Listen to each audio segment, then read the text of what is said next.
Welcome, everyone. We're so happy to have you here for Martin Luther King Day.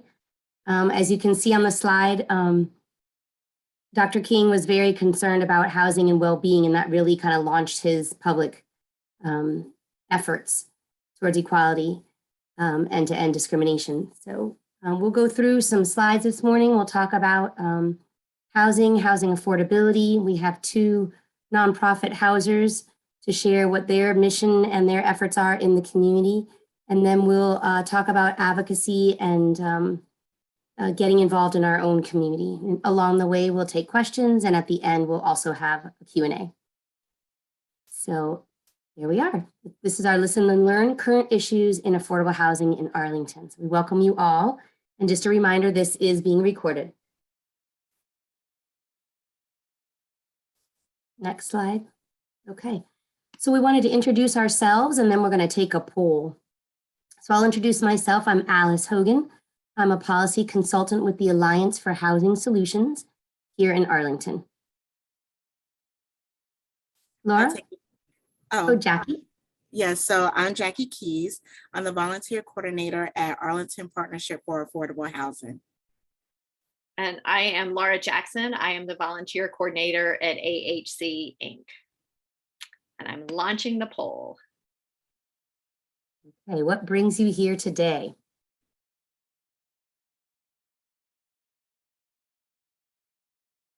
Oh, looks like it's working.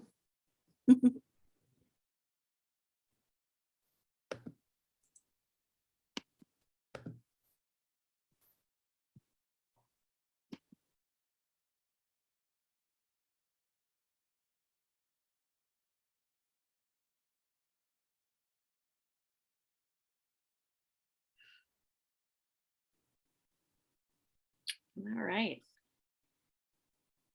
think we've got just about everybody has answered it. Anybody else want to answer? Otherwise, I'm going to end the poll. So we see people are curious about the topic and they want to advocate. Excellent. Can everybody see the results now? Yes. Okay. Thank you, Laura. Great, thanks.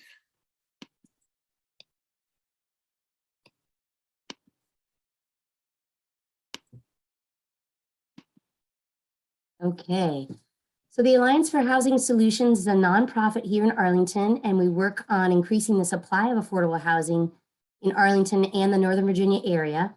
We focus on public education, policy issues, advocacy, and promoting innovation in the housing world. So we wanted to start off just getting a regional perspective. In the DC area, we have a population boom going on. And the Council of Governments has estimated that we are going to need 320,000 new housing units over the next 10 years. And that's divided out by the different jurisdictions that make up the metro area. So for Arlington, that means between 60 and 75,000 more housing units to house those who are coming for jobs and other reasons. So we know we need more housing. And then on the right, if you look and see, this is the housing production that's gone on over the last 20 years. So when we had the recession in the early part of the 2000s, the housing market just plummeted and we've really never recovered. So as you can see, there's been an attempt at recovering, and yet we're still over 10,000 units under where we need to be, not including these new units that need to come online. So we're really in quite of a housing crunch right now. This is another regional look. It's kind of a lot to look at. I know it's a rainbow, but overall you can see that there is a housing need across the top. The different colors show the jurisdictions in our metro area. Across the bottom are the income levels of the different households seeking housing. So if we focus on Arlington, it's green with a yellow trim. And you can see that we need thousands of units, more or less, in every category of housing. So there's a crunch across all of it. I see people putting questions in the chat. That is so excellent. And we are going to answer those at certain intervals during. So feel free to put your questions in there and we'll circle back to them in a little bit. So this is Arlington in particular, and we're looking at the population changes. So on the left side, you're going to see 4 stacks.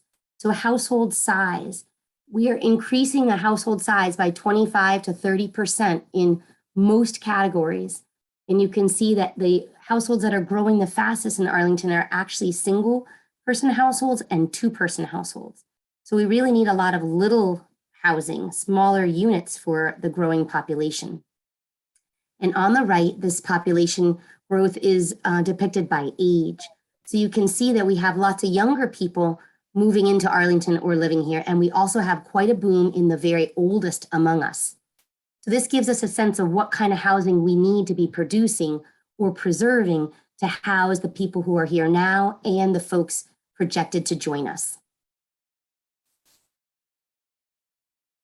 So now we're going to talk a little bit about the housing market. We know that housing, home price sales and rent have been skyrocketing. So in the midst of what we talked about, this dearth of actual housing units, we also have major pressure, right? Supply and demand.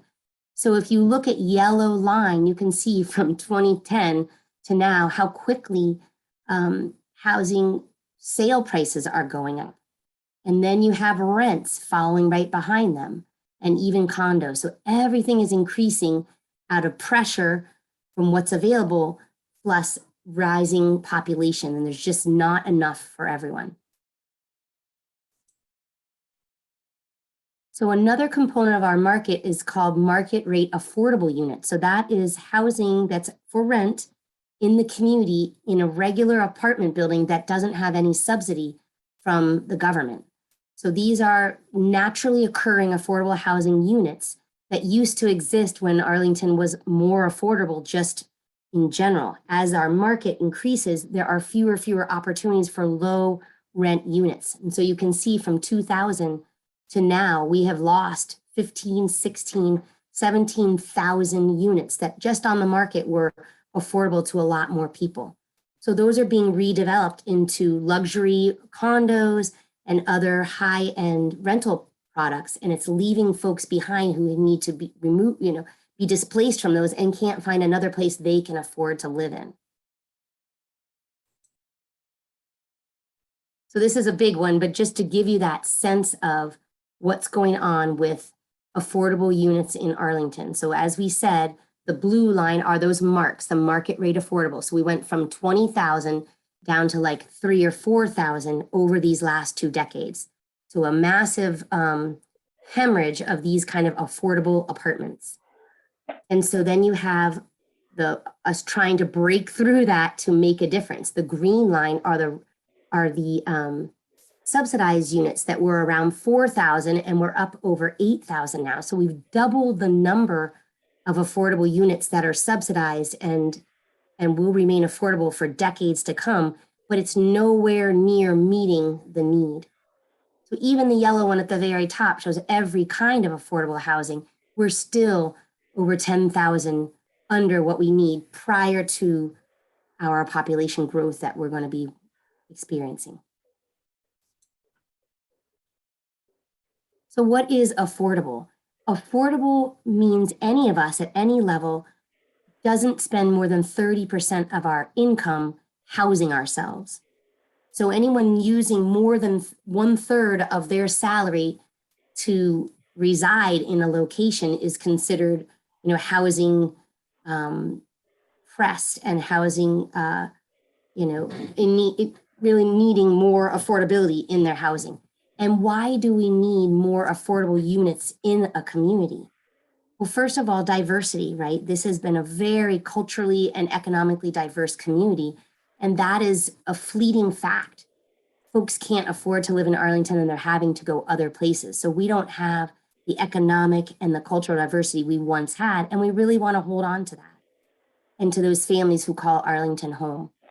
And from an economic perspective, we really need every kind of earner in our community, right? We need CEOs of companies, and we need folks who are going to clean those apartments or those offices in the evening. We need daycare workers and bank tellers. We need teachers and firefighters. We need all kinds of government employees and different earners to make our community function properly. And so our health and well-being is involved. If nurses are traveling an hour and a half to come work at Virginia Hospital Center, eventually they may find a job at a hospital 10 minutes from their home, right? And folks who are traveling that far to work and back, they're not contributing in our community. And they're also driving here or they're driving through here. So we have an environmental impact where there's a lot more traffic if you can't live near where you work. And this immediately affects our community and our families and our schools. If folks are moving around trying to find affordable units, they lack stability in the community, in the school system, and in their children's lives. And we do too, with a big flow of people coming and going. There's not a stable community in Arlington. And so when we talk about affordability, there are these two types that I've mentioned, the marks, which are the market rate affordables that are naturally occurring in the community. And most of them are at this point going to be in an older product that still commands a lower rent that folks can afford.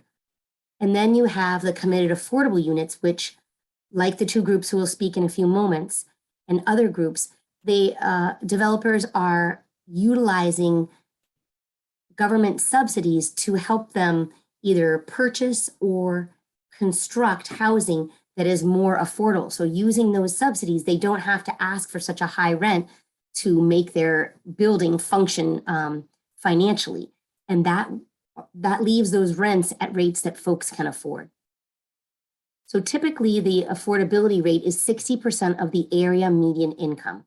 That means the average income in Arlington, which at this moment for a family of 4 is around $110,000 or $120,000 a year. If you're making less than that, down into that 60% of that number, then you would be eligible to apply for an affordable unit.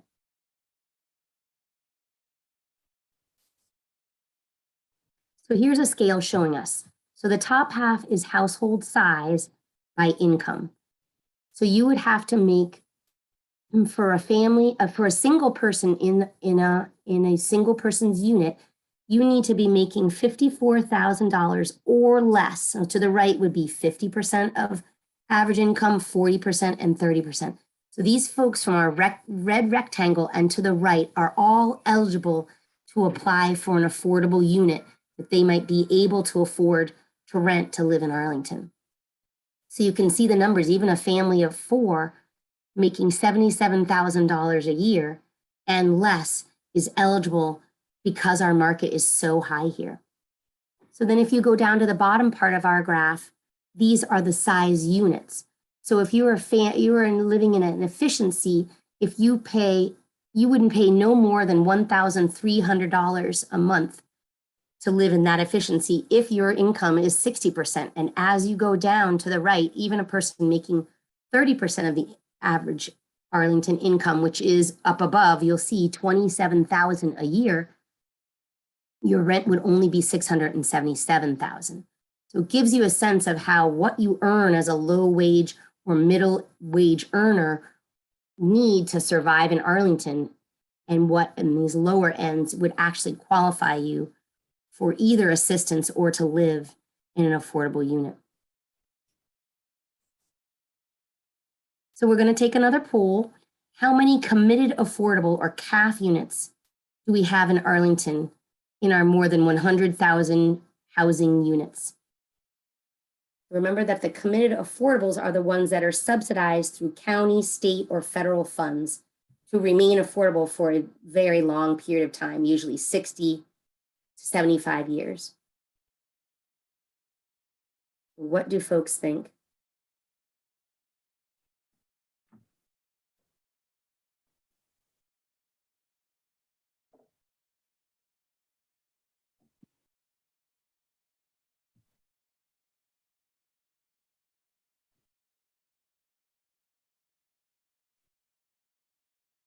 You don't get in trouble if you guess wrong, so go ahead and guess.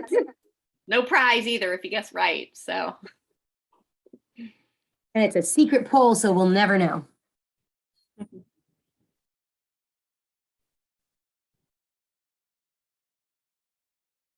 Okay, so we've got most people in this middle to higher range. And the answer is 8,375 units. At this point, are committed affordables using some sort of a subsidy in Arlington. So if you see in the question, we have about 100 to 110 housing units in Arlington of all kinds, and only 8,000 and change of them are considered affordable. So it really shows you the squeeze that we're having. Okay, next slide. So I wanted to talk a little bit about the impact of this housing affordability crisis, really, that we're in. And a lot of it came about, and we're going to watch a video in a few minutes about the history of housing policy in Arlington, and it really has a racial and economic component. So if you take a look at this, I know it's a little small, but near the bottom you see the chart, and it shows the average income by ethnicity. So if you're a Black or African-American Arlingtonian, on average, you are going to make just under $60,000 a year. And that means to find affordable housing, you need an apartment that is $1,470 a month or less. How many are there like that? We look up in our chart, in our graph, what is it, a map, and we're going to see three households. Three areas within Arlington where you might be able to find a rental household that fits your economics. Okay, then we would shift over to Hispanic or Latino. So that set of folks makes on average about $77,000 a year and can afford just under $2,000 of rent a month. And their section of Arlington where they might be able to find a rental unit they can afford is shown in the second map to the left. So a much larger area. We move again to the right to Asian households making an average of $93,000 a year, can afford $2,300 a month, and they have many opportunities in Arlington. And then if we look at the white households making an average of $134,000 a year, they can afford up to $3,300 per month in rent and can live basically anywhere in the county on that salary. So you see that we have a racial component linked to our income about where people can afford to live in our very small 26 square mile community. This one is another depiction of the same sort of an issue across our county. If we talk about housing policy, you can see if you look at the yellow areas, everything in yellow is zoned for single family detached homes only. So you cannot build a duplex, a triplex, a multifamily unit on anything yellow right now. Those are our zoning policies, and that's the law in Arlington. And it's been this way for decades. We're going on 100 years. And so then more recently, they did some data analysis and they overlaid our population by ethnicity over top.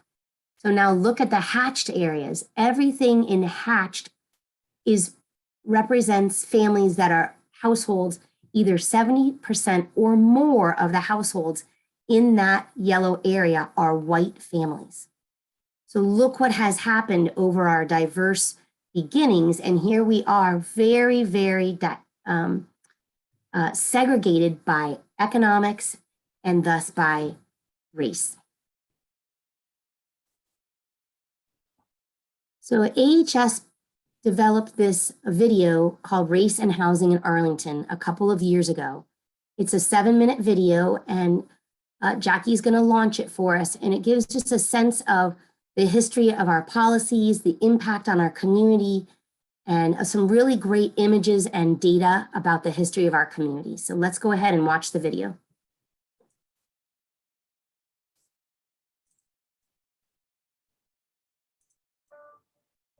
African Americans have lived in Arlington for generations. Their stories are unique, but the forces that shape their lives and communities are mirrored in the practices of segregation all across the nation. Some of Arlington's earliest African-American landowners were the Syphax family, which lived on the Arlington House property in the early 1800s, and the Jones family, settling in Green Valley in 1844. During the Civil War, the federal government established Freedman's Village as Arlington's first planned community. It thrived until 1900, before the federal government closed it to create Arlington Cemetery. Many residents relocated to the nearby settlement of Queen City. Halls Hill in North Arlington began in 1881, when Basil Hall began selling land to former slaves. By 1900, 38% of Arlington residents were Black, living in 12 settlements throughout the county.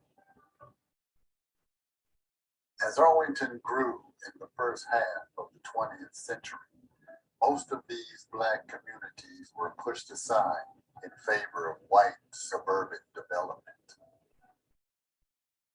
New suburban communities were being built at a rapid pace, both single-family homes and garden apartments, but they were not available to African-American residents. One tool frequently used in Arlington and other communities was a deed restriction, usually put in place at the time a home was built, limiting the home's use to members of the Caucasian race. In the 1930s, the residents of the whites-only Fostoria and Waycroft neighborhoods built a 7-foot-tall cinder block wall separating themselves from Halls Hill, cutting off most access points to the established Black community. This kind of wall would have been helpful for obtaining financing from the Federal Housing Administration, which at the time viewed different racial groups to be inharmonious. Around the same time, communities around the nation began to put in place a new kind of land use regulation known as zoning. By 1938, the county had used this tool to ban row houses, which were primarily used by African Americans. Though this style provided housing opportunities for many people and was common in Washington, D.C. and Alexandria, it was viewed as distasteful in Arlington. Building the Pentagon in the 1940s struck another blow at Arlington's Black community, when residents of Queen City and East Arlington were evicted to make way for the building's road network. Many eventually settled in Green Valley. By mid-century, only 3 African-American neighborhoods remained in Arlington. Because of their long history and stable population, home ownership in these areas was common. But these were the only areas within the county where Blacks could live. During the Civil Rights era, physical and legal walls began to crumble. School desegregation came first, but open and fair housing laws would take another 10 years to achieve. In 1965, a group of 2,500 volunteers in Northern Virginia conducted the most extensive fair housing campaign the United States had seen, collecting 45,000 signatures by going door to door. Then, in the wake of Dr. Martin Luther King Jr.'s assassination, Congress finally passed the Fair Housing Act of 1968. When it came to renting, buying, or financing housing, it would no longer be legal to discriminate on the basis of race. 2 months later, Arlington County became the first jurisdiction in Virginia to pass a local fair housing ordinance with a vote of 3-2. The meeting was briefly disrupted by a member of the American Nazi Party, which was headquartered in Boston. The following year, Arlington's ban on row houses was removed from zoning policy. Much has changed in the 50 years since. Arlington has become home to a population of immigrants from around the globe. But despite these changes, most areas of Arlington have remained the same as they were when they were built during the days of Jim Crow and legal segregation. In fact, in many ways, zoning rules that govern Arlington's low-density residential areas have become more restrictive over time, while only a small part of the county's land was made available to meet the growing housing needs of the area.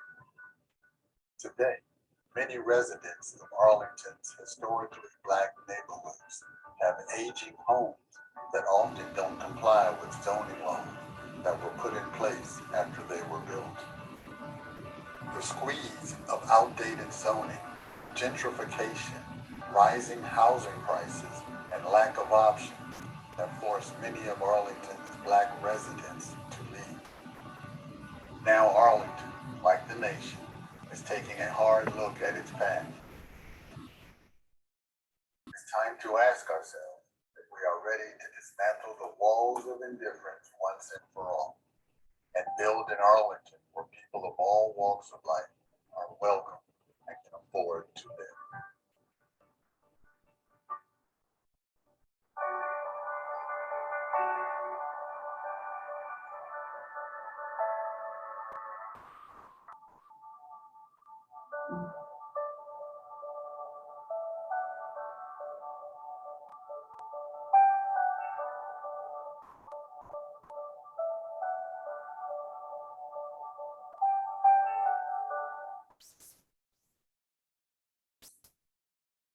You, Jackie.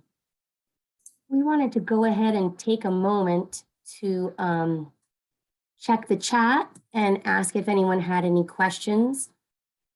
Someone did request that we put the video link in the chat, and I will do that in a moment. We'll also be sending information after this presentation to all the folks who participated today. So you'll be getting other information, and it will be in that email as well. So I think you should be able to raise your hands if you have a question. So I'll look for hands, and then if not, then we'll just ask you to speak up, but I'll be watching for hands and I'm looking through the chat now.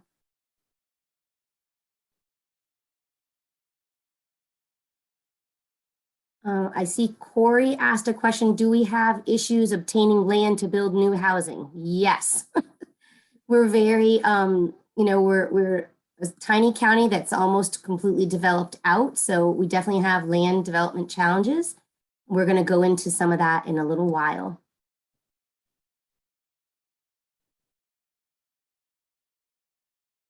Yeah. So, and he also mentions that his family had to flee a more rural county in Maryland to a more rural county in Maryland because of the cost of living in Northern Virginia and the DC, Maryland area.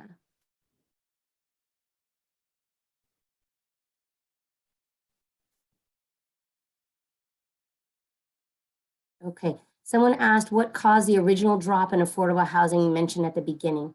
So I think you might have meant the very first chart that we showed, which was the recession of the early 2000s, around 2008, 2007, 2008, 2009, across the country. And when our economy dropped so drastically, the housing industry really took a real beating from that and did not return in terms of new development, new construction. And so we had all the same people and more people, but not keeping up in terms of new development. And so we've never recovered from that. And so the tight market remains, particularly in high cost and high demand areas like Arlington and the Northern Virginia area. Okay, yeah, so Kip is asking about proposals to eliminate or reduce single family zone housing in Arlington. And that is our missing middle study that's going on in Arlington. And we're going to talk about that in a few minutes. I'm looking, I don't see hands. I'm wondering if folks might not be able to raise their hand in the way we have things set up. So if anyone else has a question, they can pop it in the chat and we'll stop again later and check on those. Okay, thanks, Jackie. So I'm actually going to take it from here. So our county actually created a dashboard about race and ethnicity. And this is actually a part of how you can access that dashboard. You want to go to the county website, arlingtonvirginia.us. You'll click the menu, go to about the data research, demographics, and race and ethnicity dashboard. So I'm going to actually share it with y'all. You just give me a moment.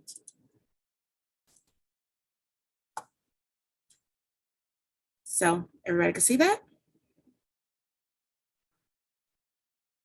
Yes, we Right. can see that. Yes. Okay, just want to make sure. So this is our race and ethnicity dashboard, and this is Arlington County. Right here, you have our population. The darker blue tells you what is the population density in that area, the age groups of this area. So we have a huge age group of 25 to 44. Our median household income is $120,000. And these are the household incomes by persons. So I would say about 19,000 people make households make under $50,000, and about 26,000 households make under $99,000. If you combine these two numbers, about 18.8% of our population can potentially have access to affordable housing. And this is based off the 2019 American Census Survey. The Arlington County would love to update this when we eventually get back the 2020 numbers. And hopefully we can have those back by the end of this year. So I'm going to go into the different race. So these are people who identify as white, and you can definitely see the changes. What's the population? They're about 71.5% of our population. And again, if you look at this, you can see the density of where they're mainly located at. Their age group, their median household income is $132 yearly. And it also goes into a few more details. That is a complete contrast to those who identify as Black or African American. Though they only make about 9.1% of our population, is still a huge group. And you can see where the census tract changes with the density of the areas where they're mostly at. Also, the household income dropped. It's about 62,000 now. And you can see the numbers of those household incomes of what they make. And just touching with Asian, you can see this track the percentage of our population, their ages, household incomes, and also Hispanic. Again, just density population of where they're normally located at, that household income. I will say the place of birth is very interesting in this group. About 18,000 households are native to the United States, and then about a little more than 18,000 are actually foreign born. And this is actually supposed to be paired with our census tract demographics. So if you have the opportunity, you can actually plug in your address and see where you're at. So I plugged in an address and it gives you the census tract, and you'll click it, and then it provides just the information of that area. And obviously if you, it looks like it's giving me a bit trouble.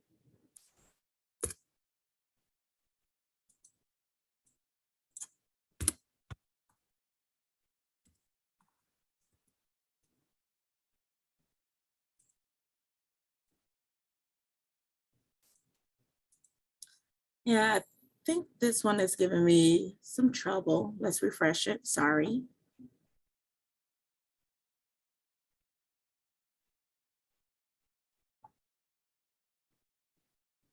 But with the census tract, if you put in your address, you can actually find out what is your tract number and what are the demographics in your area.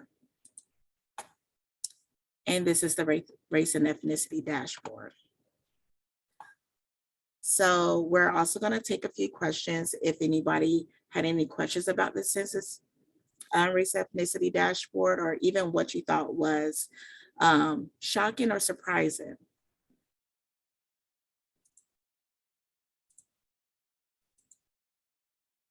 Alice, are there any questions? I don't see any yet. I did pop the video link, the YouTube link, and then also straight from the website for folks who want to see it again, or please feel free to share it around with others you think would be interested.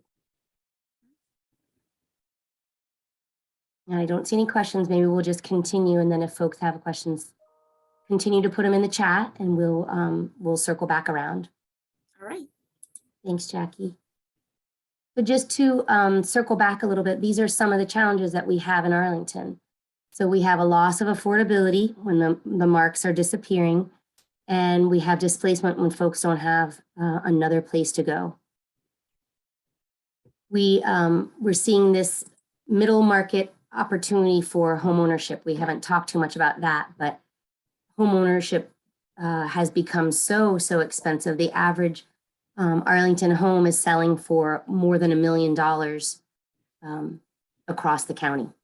So you can imagine that these smaller units, 1950s or 60s or even 30s homes are being demolished that, you know, were 1,500 square foot homes that might have sold for $500,000 or $600,000 are now being redeveloped into, you know, big box homes that are 5,000 and 6,000 square foot homes that cost $1 and $2 million and up. It's really squeezing any home ownership into the very, very ultra rich. Other complications we're having is that our population is aging, as we showed at the beginning, and folks don't have a lot of accessible and affordable units to shift into if they're in a home, a single family home, or a unit that's not accessible. A lot of our housing is older and it doesn't work for folks with mobility issues. So again, these housing opportunities are diminishing. We're losing our economic diversity because folks in different levels of the income scale cannot remain in our community, and our schools are really suffering. Okay, Jackie. So when we talk about affordability, we have kind of these two ends of the scale. So the supply is what we talked about, what is available, what type, what size, what location, at what price. And then we have resources. So is that a subsidy on the development or purchase of an affordable complex? Is that a loan to help build a new building that's going to house folks with lower incomes? And so this is kind of how we go at this problem: supply and resources.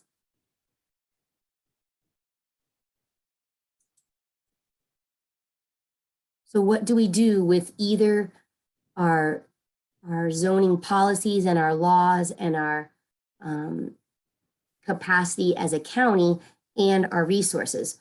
We can do a variety of things to try to create or maintain our housing. So preserve what's already here. So you might think about like Buckingham Apartments, where a section of those units were purchased and preserved for the long term, or produce more. And our two housing developers that are going to speak in a moment can talk to you about new construction that is coming around in Arlington to house our increased population. And then how do we protect what we have? So we have to be careful that folks aren't displaced and watch out for any fair housing violations that are happening. So it's looking at ways to protect what we have and build more of what we've got while watching out for the needs of lower income Arlingtonians. So in the county, Many efforts are underway and continue along these lines. So there's a lot of assistance for lower income people that can be federal, state, or even local assistance. We have the production of affordable units, which our developers will talk about soon, and how we promote that in the county. And then preserving a market rate affordables, those marks that we talked about, and different efforts to keep those on the market.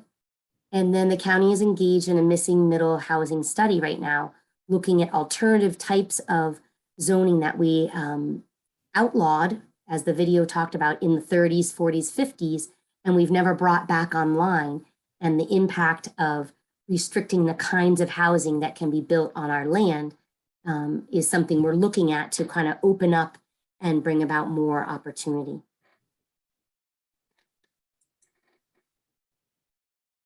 So someone asked about missing middle housing.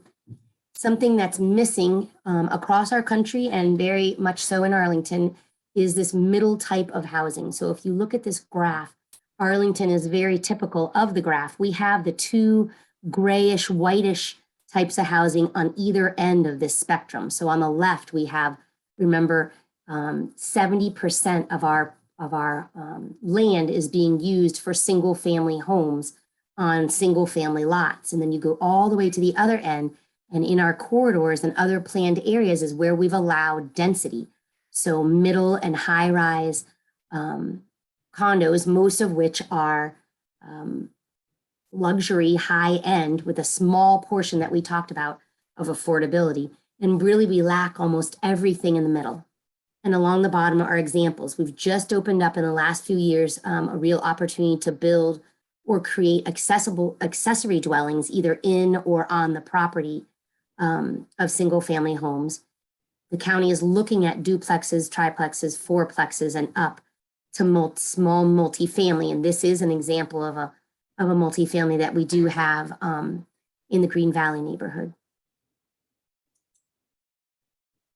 So if we look at, instead of the national example, this is Arlington and what we have here. So these are the types of housing that we have and who's using them. So if we look on the far left, again, it's single detached housing, and the light blue shows us that less than a quarter of our housing of our folks are housed in this, but the black bar shows us that the land that's being used to house 1/4 of our people is actually representing 3/4 of the land in Arlington. So we look at the other far end, the opposite is the case. We have almost half of our middle and high rise dwellers are living on 8% of the land. So there's a big squeeze, and there's really nothing in the middle. So 20-something% of our population is housed on 75% of our land.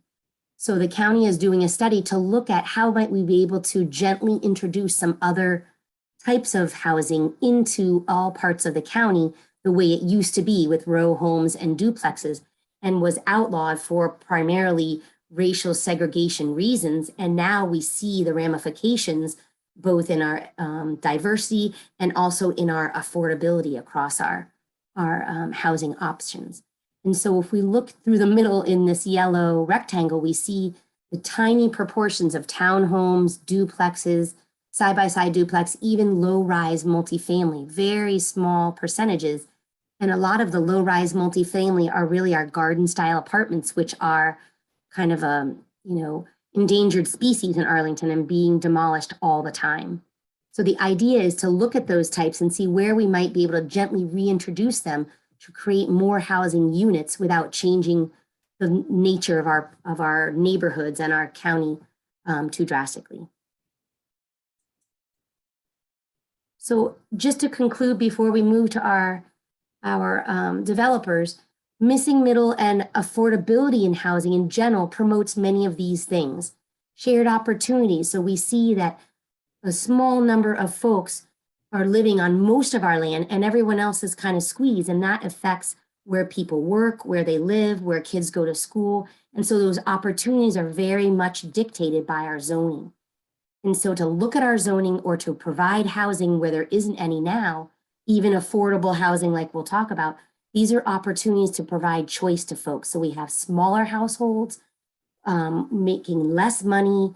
We have aging households, and they don't have a place. And so we open up these opportunities either through finances or through zoning to diversify our neighborhoods, to lessen our environmental impact on the community, and to support vulnerable households, be it seniors, low income earners, folks with disabilities, or households that just can't afford to reside in our county. So now we're going to turn it over and hear from a couple of our developers here in Arlington who are partners of the county. Because the county doesn't own and operate its own affordable housing like you might think of public housing, we have partners who maintain and construct housing that is provided through these subsidies to allow folks of lesser means to live in our community. So I'll turn it over now to Laura Jackson from AHC. All right, thanks, Alice. Hi, everybody again. So I am the volunteer coordinator at AHC Inc. AHC was founded more than 40 years ago, and we did do some single family homes in the beginning, but now we are mostly, entirely multifamily homes at this point. We were founded in Arlington County as the Arlington Housing Corporation. We have now expanded outside of Arlington. We have properties in Alexandria, Fairfax County, Montgomery County, Baltimore. So we just go by our initials now, a little bit confusing. But on this slide, so we have our statistics. We are still mostly in Arlington. About half of our properties are here. And we're providing homes, apartments for over 4,000 families. Somebody asked in the chat about, do you find new land? And it's very hard in Arlington, as anybody that lives here can imagine. So a lot of what we've been doing to expand is to rebuild our older properties. That happened at a property on South Glebe Road, kind of across, very near Gunston Middle School, across from the Giant there. And I'll have a picture of that on the next slide, but that as we do this, we're very committed to green building. So that property has a lot of solar energy, and we're doing that again on a property that is off of Columbia Pike. We are redeveloping it, and we'll have solar power there as well. So in Arlington, in Fairfax County, a lot of what we're doing is redeveloping things that we already own, or buying apartments that we can redevelop and make them denser so that we're housing more people. So that's a little bit about how the property development side of what we do works. I am part of the resident services team. So AHC has a lot of support in place for our residents. We have education programs at 7 of our properties in Arlington. And I'll talk more about that because those are some great volunteer opportunities. But in addition to those specific programs, we have resident services at all of our properties that we've been doing a lot to help people with rental assistance since COVID happened. As you might imagine, a lot of people lost work or weren't able to work because they were home taking care of their children. It really hit the residents of affordable housing properties hard. So our resident services team has been helping people access the money that's available through the COVID funds through the state of Virginia. And so far, we've helped people get over $10 million of rental relief. We are also committed to not evicting anyone if they're having issues due to paying their rent due to COVID. So we have not evicted anyone, and will continue to not evict anyone if that is still affecting them, which it is. So resident services, other things that we do, before COVID, we did a lot of community building, barbecues, back to school events. We're doing what we can to support people virtually through financial literacy classes. We still do give out the backpacks, just not as a big event. And and just all around, we try to engage with our residents. We have residents on our board of directors now. We have a new staff position to engage with residents. So we've been doing a lot of that. Next slide. This is a property that I was talking about that is on South Glebe Road across from that giant grocery store. So it was a, I don't know, is that called a low-rise building that had about 150 affordable units. And so when we redeveloped it, we were able to make it denser. So it's up to 256 affordable units. It's really cool and stylish, has solar panels on the roof. So it's a great building, great two buildings, I should say. All right, next slide. So I am the volunteer coordinator, and I just always want to plug what our volunteers do for us. And if anybody here is considering volunteering or knows somebody that is, we would be happy to talk, and I'll send out my information at the end. We have the education program at 7 of our properties. We do things with elementary school students 4 days a week. Teen tutoring is 2 days a week.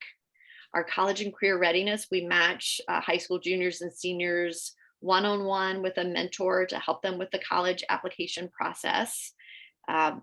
We really like to do career exploration. So this is a one-time volunteer event. If anybody's interested, you can come and talk to our students. Right now it would be virtually, but sometimes in person, talk to them about what you do, how you got there, what your education journey was like. And that is very helpful to our students. We have summer camp programs for our students. So if there are any teenagers on this call who are interested in volunteering in the summer, that's a great way to volunteer and be with these fun young people. And then we also have food distribution programs. At many of our properties, we partner with either the Arlington Food Assistance Center or Capital Area Food Bank or some other organizations in Montgomery County. And volunteers are a big help with that. So that is all I had to say right now. Are there any questions about AHC specifically? You can put those in the chat, and I will share my information at the end and share more about the volunteer opportunities later.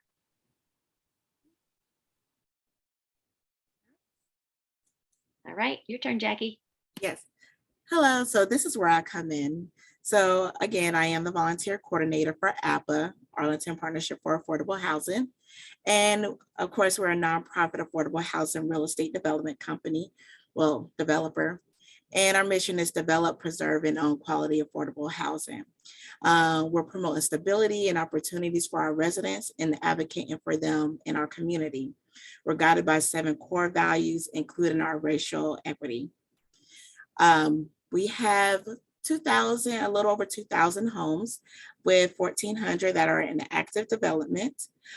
Just like Laura, AHC, we have a resident service team who are frontline workers who put on an abundance of different programs and events for our residents.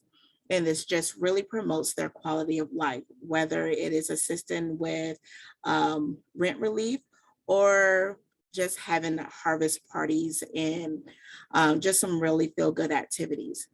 So actually up top, you'll see one of our many harvest parties we had last year. Right here, we have some of our resident service team along with some partners where we were able to get some trees donated, put out our different properties, and also donate them to several families.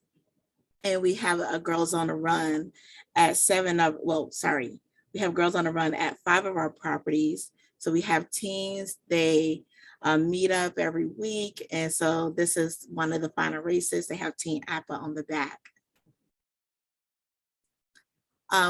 Just to kind of give you some details, we have 17 properties and 5 are in current development. So these are 2 in Arlington County. Twilliger Place. The great thing about this property is we have a partnership with American Legion Post 139, and 50% of our units, we want to have veterans preference. Some of the details is Counseling Space and Business Center. And we also have Boston Station, and that significant partner is Central United Methodist Church. About 144 units will go up, and there's some details about commercial kitchen and early childhood education. That should host up to about 90 children. So these are just some of our upcoming properties in Arlington County, but we also have properties in Montgomery County, Loudoun, and Fairfax. And just some ways to get involved. Like I said, our resident service team are constantly putting out events and programs. And so we're always looking for volunteers. Unfortunately, with the number of cases going up, we have take a step back with those non-essential programs, but we still have those very essential programs. Our APAH food distribution that is hosted at 2 of our properties, Marbella and Columbia Grove. That's every week. We love our team at APAH, and we always love more volunteers to assist. We have La Casina, that is a local nonprofit, and they provide prepared meals. And so every Thursday, at 5 of our properties, we're giving away prepared meals.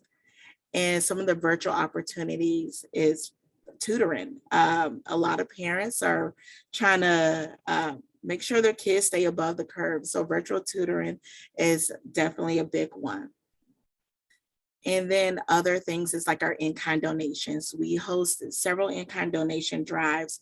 From up top, we held a coat drive, a youth coat drive. Right now, we're doing our household essential pantry. These are things from toiletries, cleaning supplies for the house, just any basic essential needs. So we have it at several of our properties, but everyone is able to access these goods. And some of our upcoming programs is our after-school learning program, our Girls on the Run, and our health clinics. So at the bottom, you'll see our vaccine clinic. We held 4 vaccine clinics last year. This is open up to our residents, but also to the surrounding community. And in the center is some of our volunteers from St. Michael's when we had our holiday magic. Other ways to get involved is advocacy. Marbella Gardens is a garden style property that we are currently redeveloping to add about 500 more units to our portfolio that is dedicated to affordable housing. So if you are interested or have any questions, feel free to email me at volunteer@apah.org. You can call me or go to our website. Thank you.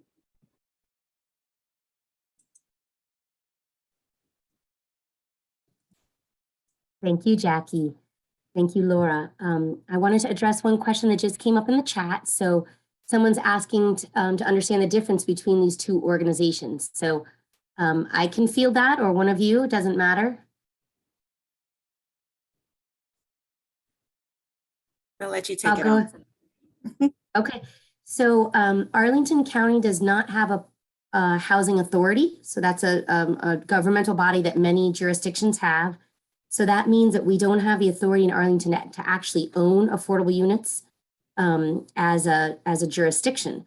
And so the model here has always been to partner with folks, developers in the community who will build or preserve and maintain affordable units kind of on the behalf of our county. So our tax dollars, rather than going to the actual structure and a set of employees that run it, our tax dollars go in the form of loans that are repayable loans to our development partners to preserve or build and operate and maintain those units around the county on the behalf of the county. So APAH and AHC are our 2 biggest housing partners with Arlington County. And so that's where we're sharing with you where our county dollars are going to these 2 groups, maintaining thousands of units in the county,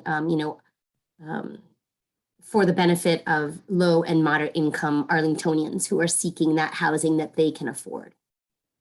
I hope that helps. I'm happy, and I'm sure Laura and Jackie will help also at the end if that needs some more clarification.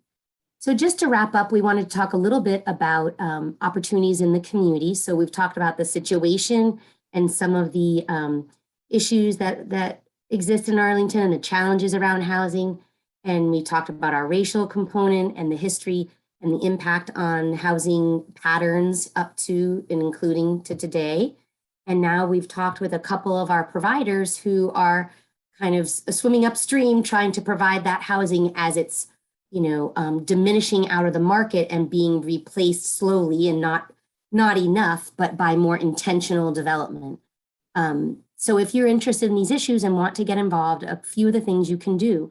So Housing Arlington is a county program that's kind of an umbrella term for all the different efforts by Arlington County government to address challenges of housing and to bring about innovation and new opportunities.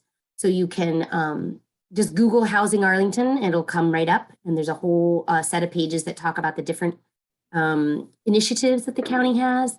And they also take questions and feedback. And there's Housing Arlington at arlingtonva.us. So that's on the county side. Next slide. And then in the community, with the information you might gather from Housing Arlington or from our partners or from us, AHS, Alliance for Housing Solutions, you might want to engage. So Open Door Mondays is an opportunity where one county board member at this point is online, but hopefully in the future will again be in person at different locations around the county every Monday evening, taking walk-in appointments from Arlington residents who are interested in a variety of issues, which of course could include housing. You could speak at a county meeting or a county board meeting in support of funding for affordability. You could write a postcard or an email to county board members also talking about your support for affordable housing that keeps a balance in our community. Through Housing Arlington, they have a lot of initiatives like Missing Middle, like other issues that are coming up, and they often ask for community from the feedback from the community. So filling out surveys and providing your support for efforts is another way. Letter to the editor in any of our online or paper media outlets, and talking with friends. For example, today you might choose to share the race and housing video being MLK Day and spread the word in Arlington about where we've come from and where we want to go. So those are opportunities. Next slide. The Alliance for Housing Solutions, again, is another nonprofit, and we do more of the policy and advocacy side. We do have some listservs, and that's another way to keep up to date on what's going on, either housing overall or by particular issues.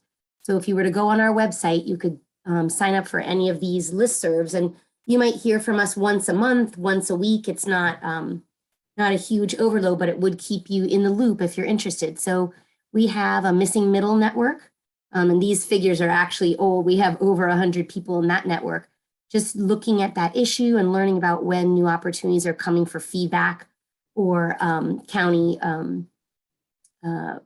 public meetings that you could participate in around that issue.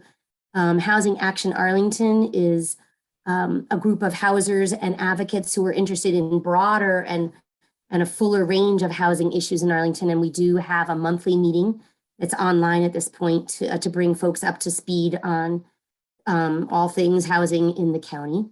And then our accessory dwellings is a very niche or specific group of folks who are interested in learning about or promoting AD units in our community. So those are 3 opportunities to just get on a listserv and be kind of kept in the know about housing issues in the county. Okay, we have a final poll as we begin to wrap up. We wanted to know what it is that you might like to learn more about. And that helps us know exactly what to put in our follow-up email to participants and what resources we can provide to you. Go ahead and take the poll. Hopefully you see it there. And we do have some questions in the chat that we're going to get to. That is right after this poll. We'll answer your questions.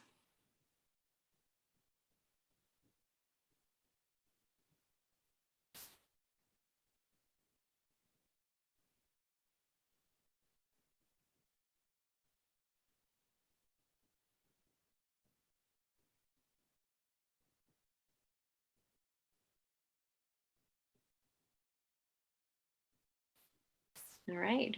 Thanks, everybody. I'm going to end it and share. Let's see. Glad that people want to learn more. Issues and advocacy, it looks like. Yeah. Great.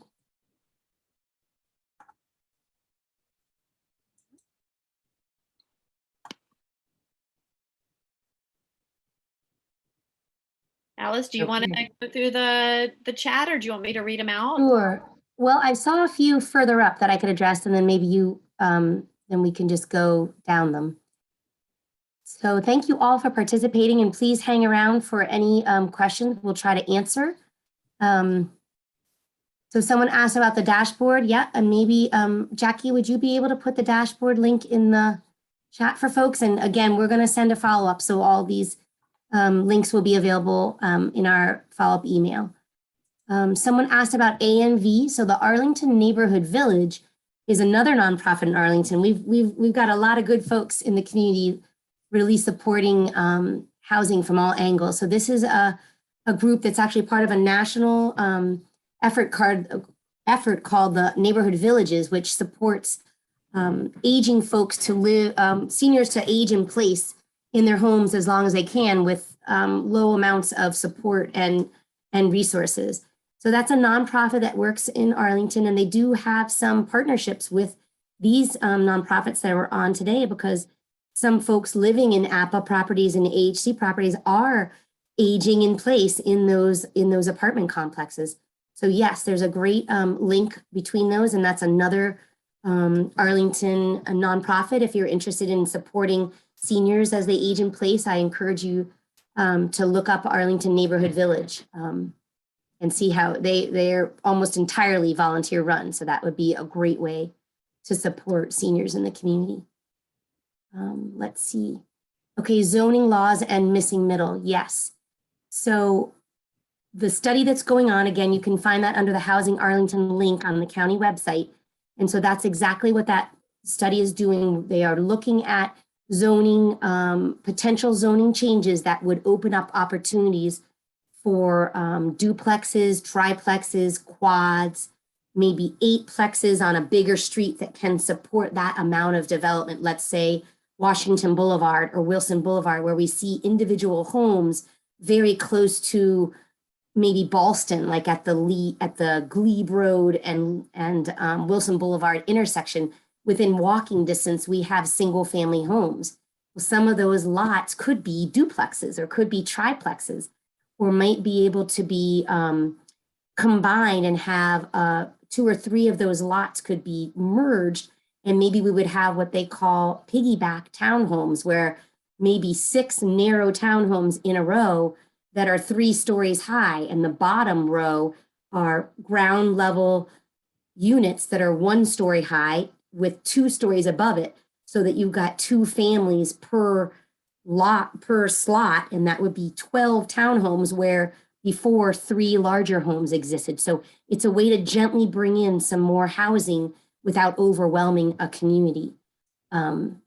Below, someone asked about housing affordable ownership, and this is another example where those 3 lots we're talking about, fictitious lots on Wilson Boulevard that house 1 single home that might cost $1 million to purchase. If that were rebuilt or reconfigured to be a duplex or a triplex, perhaps a family could come in there and buy 1 level for $400,000 or $500,000 or $600,000. That's not affordable per se, but it's much more financially attainable by more households than someone trying to come in buying a $1 or $2 million home. So it brings the cost down. It's not affordable housing by any means, but it is a little bit more attainable to a lot more households to purchase and start that wealth generation within Arlington. So someone asked, is missing middle affordable? Well, not necessarily. As we say, maybe more folks would be able to live in that housing. It's not subsidized by the county. So it's affordable by design, we call it. So smaller units that don't cost as much and are sharing 1 lot, by definition, will be more financially attainable. That doesn't make them affordable by the chart and actual income levels that we reviewed earlier in the presentation.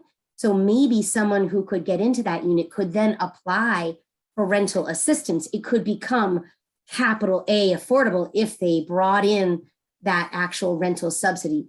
But in and of itself, missing middle housing is not affordable housing. It's introducing smaller, more attainable units that might, by little a affordable, be more affordable to more housing, more households. And I know that's tricky. I hope that's clear. If it's not, go ahead and put another more specific question in the chat and we'll be happy to circle back. Someone's asking about car ownership, and parking and housing are very linked.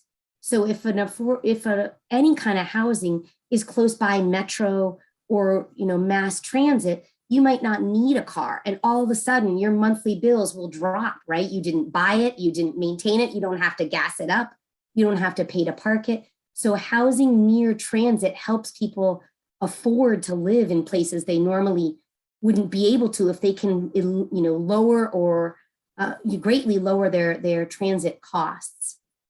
In terms of development, what we're looking at now, the county's really trying to incentivize a car-free life, especially in these transit-rich areas, so that developers like APAH and like AHC could build a new building with very little housing inside.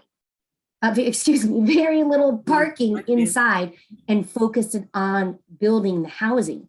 Because parking spaces, underground parking, cost between $50,000 and $75,000 per parking space to build a cement space that no one will live in. And so the less of those we can build and the more of that money we can put into the actual housing units, we provide more people a place to live.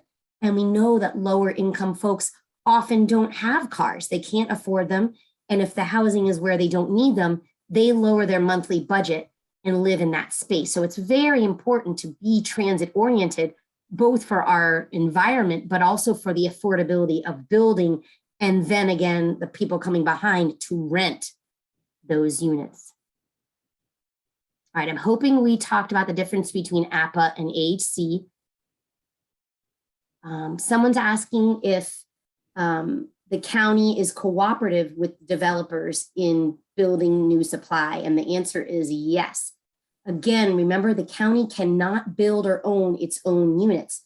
So the county relies exclusively on our development partners to help us as a community provide and maintain housing for our neighbors so we can all afford to live here. So absolutely, there's a great effort to partner.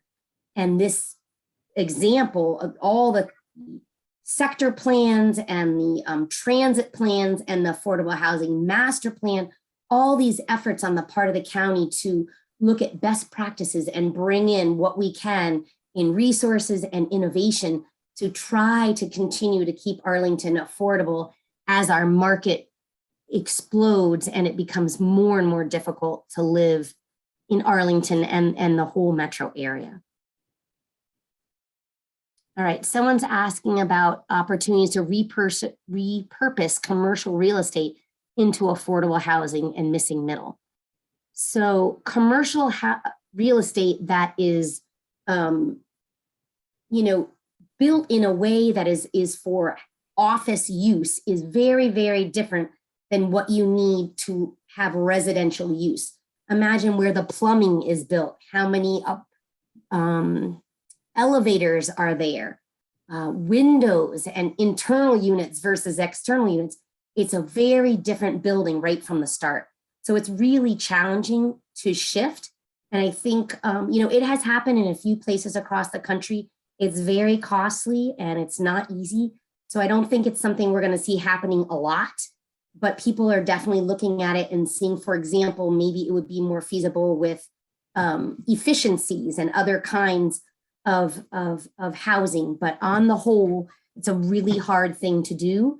And I think what's more likely is for other uses like WeWork or maybe even educational uses, daycare uses. So there are other ways to use commercial development to support our community, but converting an entire office building into a residential building is very costly and not as practical. So I think it's probably coming, but in small amounts and over time. So it's not something we can really rely on to solve our housing challenges, let's say. Okay, is affordable housing only rental, or are there opportunities for purchasing? There are definitely home ownership opportunities.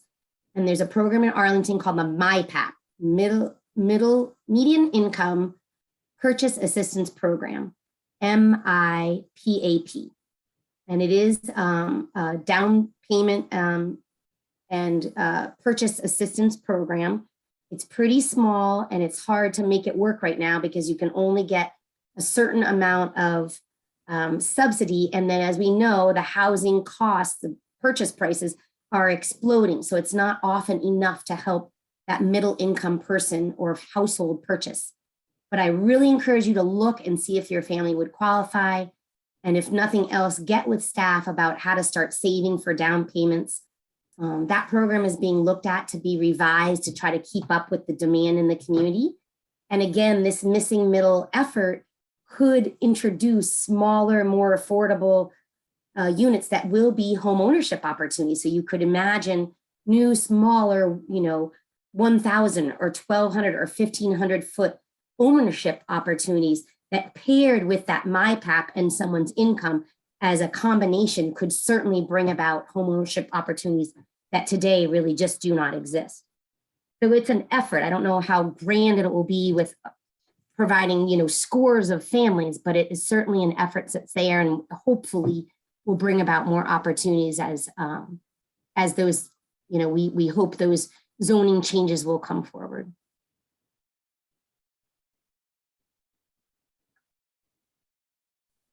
Okay, so someone's asking about how to offer a more affordable rent to someone they rent a room to. That is very challenging because you're not in the official commercial market for housing. If there are a lot of laws and rules around providing rental housing. So if you're just doing a casual rental of a room, I'm not exactly sure how you would go about doing that. That's a tricky one. Let's say this, you could, we'll have our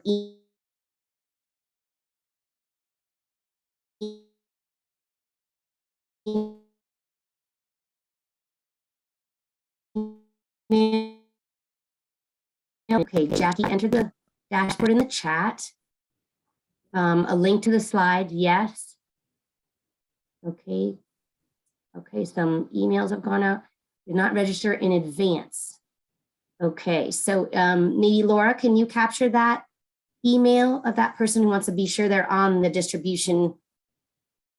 Do you see that one, Kelly Maisley? We'll be sure to catch your email, Kelly. Okay, I don't know, Laura, would you like to take this about the Fort Henry apartments, or? Yes, I don't see that email address from Kelly. So if she could add that again. And for anybody, if you have logged in right now through your phone, and you want to get emails from us later, then go ahead and put your email in the chat or send it to one of us directly, so that we can send you something. But yes, so AHC owns the Fort Henry property, and we are looking at redeveloping that. And I'm not sure exactly where we are in the process. It takes a while to figure out. There's a lot of different funding considerations. The funding for affordable housing is incredibly complex. Alice mentioned that Arlington County has a revolving loan to AHC and to APAH and to other developers, but there's also federal funding, state funding. It's quite complex, and I'm not exactly sure where we are in that process with Fort Henry, but it is going to happen, I think. Okay. So, and I will just add to that from the development side, there were some stumbling blocks to that being redeveloped, and the community really spoke about what they did and did not feel would fit within the community. And that's part of what these developers do, is really get in dialogue with neighborhoods and with county staff about what is a feasible and appropriate size and use for in a redevelopment situation. So I think that dialogue is underway, and hopefully, a property that meets the needs of the community, offers affordable units in the community, can be jointly visioned and brought about in the future. So yeah, that's an important component for us to mention, is that it really is a process that the community goes through with the developer and with county staff to really bring about something that meets everybody's needs. So someone asked about looking into converting their single family property into a duplex or a multifamily property, and good on you for being interested in doing that. The big problem right now is that most single family neighborhoods are not zoned for anything more than one family on one lot, which is why we get 75% of our land with single homes on it. But again, you could email me offline, or you could go to the Housing Arlington link on the county website and talk with folks there who are doing the study, or the zoning office, to look into what the zoning is on your exact lot, to find out. More than likely, it's not going to be permitted at this time, but you want to watch this study. There are a few pockets in the Arlington area where we can, where there are, little bits of still legal duplex areas, but they're few and far between. So unless you happen to be in one of those, it's pretty unlikely right now. The only other thing you can do is go through a site plan, which is a very long and complicated and expensive process to get your particular property rezoned, which is, again, going back to the laws and zoning from, a century ago. These things were made more difficult on purpose. So we're looking for, how do we undo the past and open up opportunities that have been closed for a very long time. How do you bring more? Okay, they're talking about pushback about missing middle and affordable housing in the community. So change is hard. People fear a lot of things, but I will say that missing middle is an effort across our country, and lots of communities are opening up their zoning laws to middle housing, and the sky has not fallen in any of those communities. Arlington is very sought after, a very high and hot residential market. And so the likelihood of people's housing diminishing in value is like 0 to none. And so I don't think it's a concern. I understand that it's out there, but there's really no data showing that that kind of thing happens. And in fact, sometimes people want to purchase that property more because they know they can afford one part and they can either rent out or sell the other part. And so there's so few of that permitted now that it would be a very sought after property. So that's a really big discussion that we could have offline. And I can actually put in the chat, but AHS developed an entire other website called missingmiddlearlington.net. And I'll put it in the chat, but that is a whole website dedicated to what is missing middle, how would it work, what would it look like, where it might be in Arlington, explaining the whole study that the county is engaged in. So there's a lot there to kind of help you understand the complicated nature of it and how it might be introduced into Arlington if that goes forward. So there it is, missingmiddlearlington.net. Ladies, am I hitting all these questions? Let's see, is there? Yeah, there's definitely some pushback to the missing middle housing. And I think one of the things, the areas that's being planned right now is the Langston Boulevard, the whole corridor, 2.5 miles from Rosslyn to the East Falls Church line. And there was some pushback because the idea of missing middle or kind of transitional zones along the edge of very high density zoning. So we're going to have a lot more really high rises in different parts along Langston Boulevard. So then very close behind those, you get immediately into single family districts. So the idea is, instead of having a 6, 8, or 10-story building next to or in front of, single family homes going right into neighborhoods, you would create sort of a transition or a step down, and those would be, you know, a duplex, a triplex, a small multifamily, so that there's some stepping down and not this drastic difference between a single family looking up at a high rise. And so some of those in between neighborhoods or neighbors' homes right up against a corridor like Langston Boulevard were scared when they saw in the map, oh my gosh, all of a sudden my house is, my little lot looks like it's zoned for a quad. What's going to happen to my home? Well, the idea is that these are 30 and plus year plans over time. As you sell to the next person or that person sells to the following person, things could happen and people could redevelop if they choose to as the landowner. So no one's going to do anything to anybody's house or outlaw or redevelop their home out from under them. It's just to say that as change comes in the decades, this would be permitted. And so a family right behind a high rise might say, you know what, my house would be better 3 stories or 4 stories, and it would create that step down to my neighbors. I'm going to redevelop this and live on the bottom and let some other families live above me, and I'm going to be part of that taper. So that could be imagined over time, but nothing forced and nothing required, just options to create more of the community as it as the corridor redevelops, to let it flow more gently into neighborhoods. So that's really missing middle along corridors. I hope that helps. What else, ladies? Am I catching all these questions? I don't see anything else. Does anybody else have another question? Put it in the chat or raise your hand.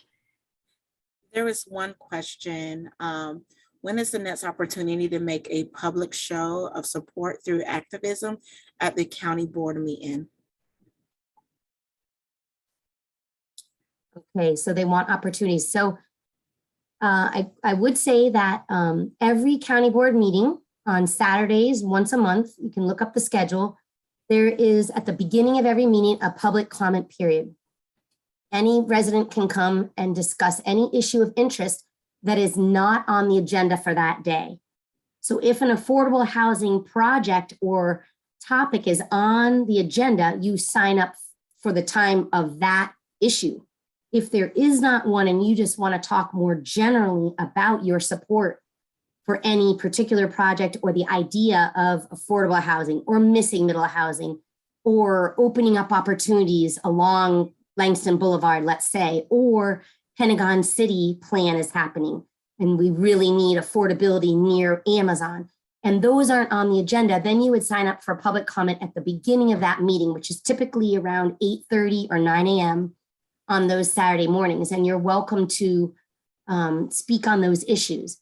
If you need talking points or don't feel comfortable doing that, you can email any of the 3 of us and we can guide you depending on the topic you want, if it's resident services, if it's a project that one of these folks is building in your neighborhood or any part of Arlington, or if it's more general advocacy, feel free to get in touch with AHS and we will help support you with talking points and that kind of thing, or get on some of these listservs we're talking about and we notify folks of opportunities. I hope that gives a little guidance. If that's too much information, just email us and we'll get back with you this week. And I just want to add that on February the 2nd or the 3rd, the Planning Commission is having a meeting, and also February the 12th, the County Board is having a meeting.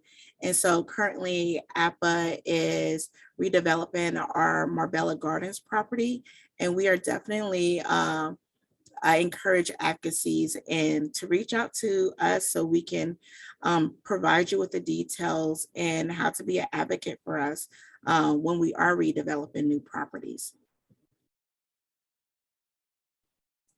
Thank you, Jackie. That's a great opportunity. I'm looking through, I think that was good. Someone asked about whether when for-profit developers, so we have an ordinance in Arlington, so in certain situations and in certain locations, when folks want to redevelop a for-profit or market rate building, they either need to put some affordability on that actual property within their mix of units, or they can opt into making a contribution to our housing fund in Arlington, which is called the Affordable Housing Investment Fund. It's called the AHIF. So yes, for-profit developers in certain situations are required to either provide units or cash contribution towards the development of affordable units in Arlington. That in fact does happen, and it's one of the big ways that we then turn that money around to a property owner like APAH or AHC or Wesley Housing and different groups to use to develop affordability in other places in our county. So that is a really important tool, a financial tool that we use to then turn that money back out towards building or preserving units. Okay. All right, I see a lot of thank yous. You're very welcome. Folks really stuck around for a long time. This is great. I really hope that we were able to answer your questions. And thank you so much for participating. I don't know, I think folks can't speak to us the way the Zoom is set up. But if there are any other questions, put them in the chat. You have all of our emails. We have yours. We'll be in touch this week. So really thank you very much for participating, for your interest. We look forward to your advocacy and for being in touch. So please reach out if you have questions or want to get involved with any of our organizations. Yes, thank you so much, everybody. Okay, I'm seeing some more chats. I'll quickly make sure there aren't any questions. Lots of thank yous. You are so welcome. It was a pleasure to be here. We all really enjoyed being with you. All right, thank you. Bye, thank you. Bye, Diana. Bye. Bye. Have a great day. Happy Martin Luther King Day. Yes. Thanks Jackie, you could put up our last slide if you want as we exit. One more quote to end on. Or if you can't, don't worry. It's there. All right. Thank you, Jackie. Yeah, thanks everybody.